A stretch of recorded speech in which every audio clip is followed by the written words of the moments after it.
Hey, welcome to Ultimate Survival Tips. I'm David, coming to you from the bitterly cold but beautiful endless mountains of north central Pennsylvania.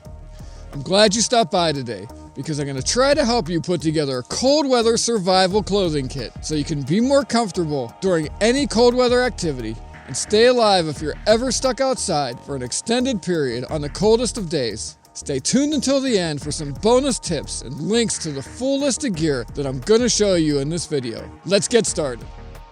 Well, I don't know about you, but I hate freezing my butt off when it's cold outside. Add a worst case scenario. It forces you to be in the frigid cold for an extended period of time, and you could be toast. So it's important to know how to dress for extended exposure to the frigid cold. Fortunately, it isn't as hard as it might seem, especially with the addition of new clothing technology and a common sense approach.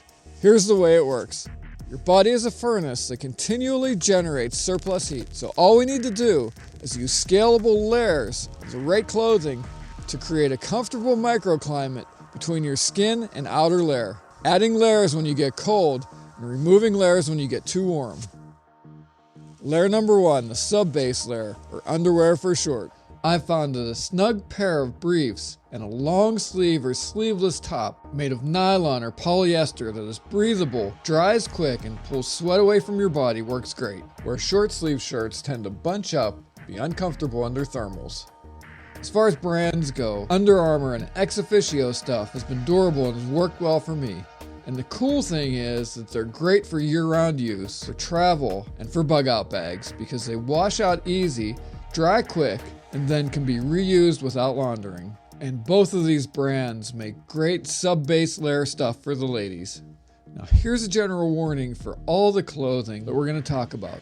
Clothes made out of cotton can be terrible for extended exposure to the cold because when you sweat or get wet from the snow or rain, cotton absorbs moisture, loses its insulating properties, draws heat from your body instead of retaining it, especially if your wet cotton clothes freeze. And that's bad news and a surefire recipe for hypothermia. Next up, we have socks, wool socks. And not just any wool socks, I prefer Merino wool socks. Merino wool is warm and softer than other wools, so it's not scratchy. Man, I hate scratchy wool. Plus, Merino wool is tough, wicks moisture, is breathable and naturally elastic, so my socks stay up and don't get all bunched up in the bottom of my boots. Now layer number 2, the base layer. We used to call these long johns or thermals, but not anymore. So for your base layer, long sleeve top and bottoms made out of breathable, insulating polyester like my Polar Max base layer are lightweight, roomy, warm, and comfortable. And for extreme cold, I pull out my military issue polypropylene thermal top and bottoms. Now we need some pants. Durable water and wind repelling pants made of wool or at least 60% polyester work great.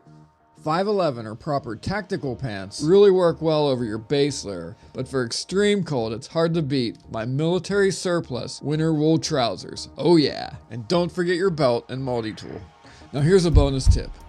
To add a tough, scalable, wind and waterproof outer shell for extreme weather protection, I recommend the Helly Hansen Impertech jacket and pants.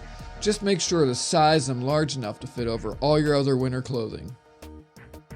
Layer number 3, the core or insulating layer. Now for tops, I layer 2 100% poly fleece pullover shirts.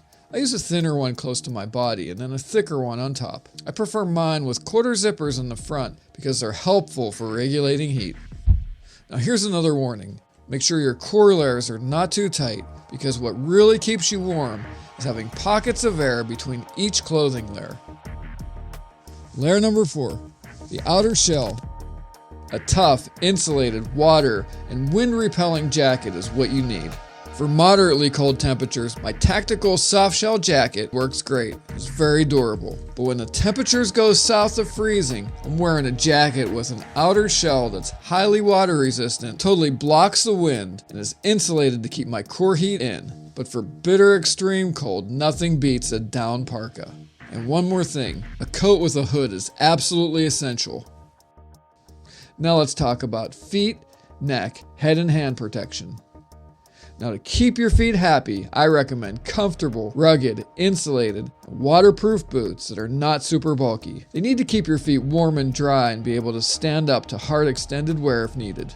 My current favorite all-purpose winter boots are my Rocky men's Core hunting boots with 800 grams of Insulate. They're tough, warm, waterproof, and super comfortable to wear all day.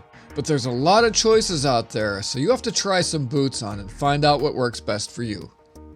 Now around my neck, I usually wear a polyester buff headwear scarf as a base layer to wick moisture and add a layer of cold resistance. And then as an outer layer, I add a polyester neck warmer like my vintage turtle fur or a shemagh scarf wrap. Both are good options, but the shemagh is my favorite due to the many ways it can be wrapped and used for neck, face, and head protection. The downside is that the shemagh is made of cotton, so it'll be useless if it gets soaked like any other cotton wear.